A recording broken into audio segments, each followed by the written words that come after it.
So if you saw last week's video, you'll know that I took this Carryall that I had built back in 2003 when I was like 16 or 17, and I put a new plywood deck on it, and I did some other things too. I put new metal straps on it because it used to have chains and different things. If you haven't seen that video, go out there and check it out.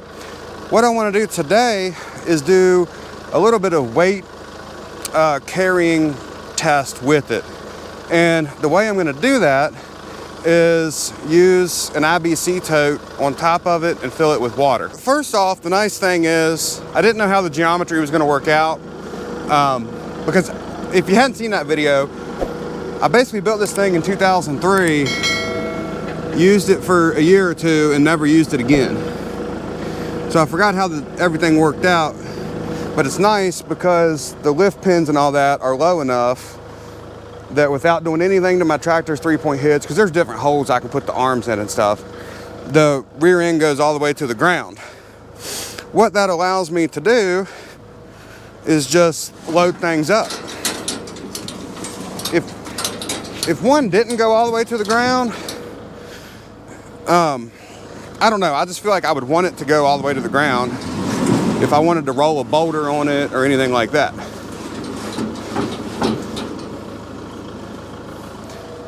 And what I did here was, when I bought those firewood totes several videos ago from that guy, I bought an extra one.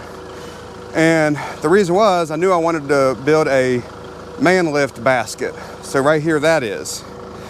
And basically all it is a tote cut out with some chains right here that you can get in and out of. But what I did was, usually I throw the bladders away. But I said, you know what? And I almost did throw this one away. I said, you know what? I'm gonna save this bladder because I can do this with it. And now I basically have a man lift and a water carrying thing. There. I've got the tote filling up with water. Now, this test is kind of for fun, but I do want to know roughly the safe carrying capacity of this Carryall, because I really don't know. So I think what I'm going to do is do 500 pounds, and we'll drive it around, do 1,000 pounds, and then depending on how I feel about everything, bump it up after that, depending on, I don't know if it'd go to 1,500 or not. But because I want to know how much weight the Carryall can hold, I need to factor in the weight of the IBC tote empty, because I'm trying to figure out, like, if I had firewood on here, or if I had whatever.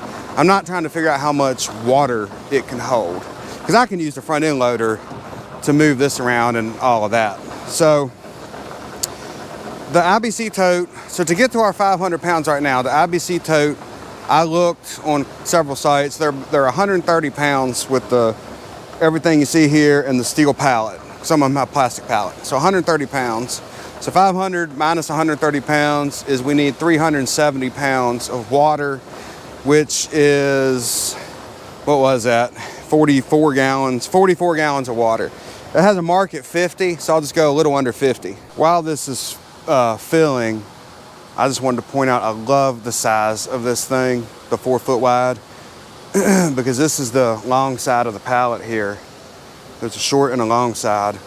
Well, sitting on here, the long side comes right to the edge here, because IBC totes are 40 by 48. What that allows you to do is have the valve right here.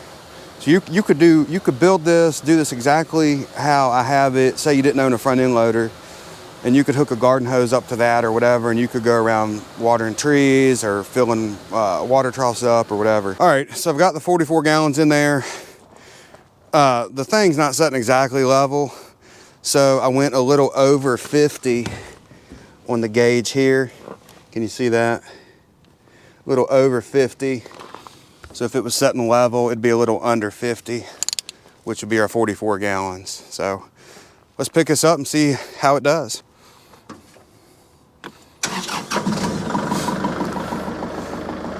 So again, this is 500 total pounds, not 500 pounds of water. It's a little under 500 pounds of water, but I'm counting the steel, IBC tote. So 500 total pounds on the Carryall.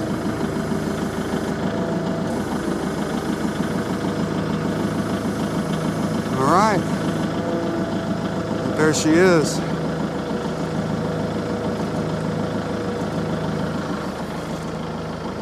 Let's kind of take us down the driveway and just kind of see what we think. I will tell you, when that water gets moving, it shakes the whole tractor.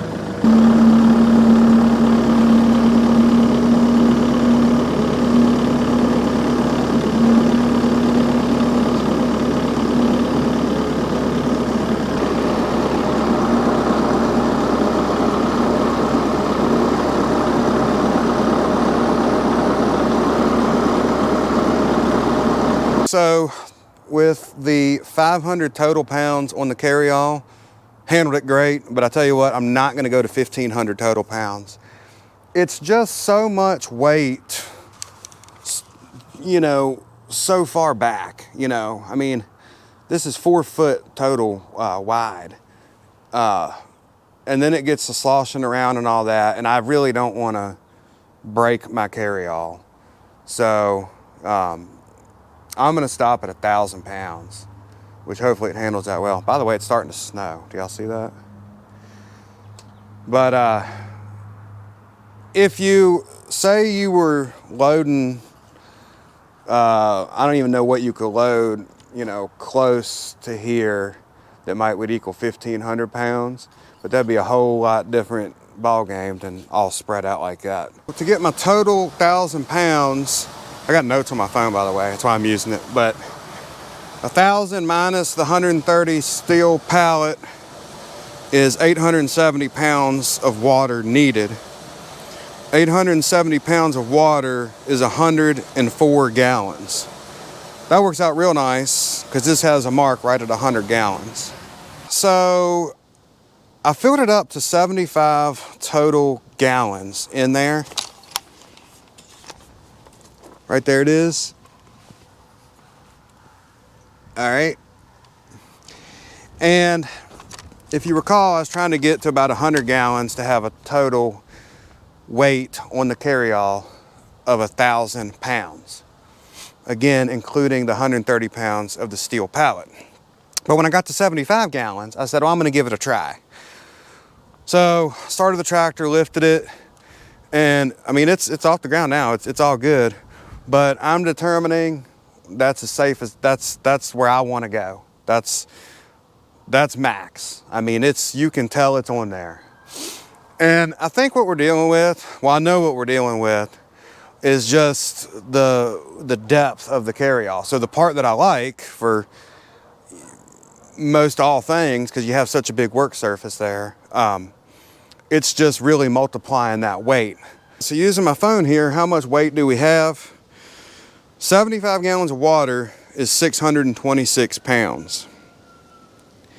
So 626 pounds plus 130 pounds for the pallet is 756 pound load distributed evenly over 4 foot.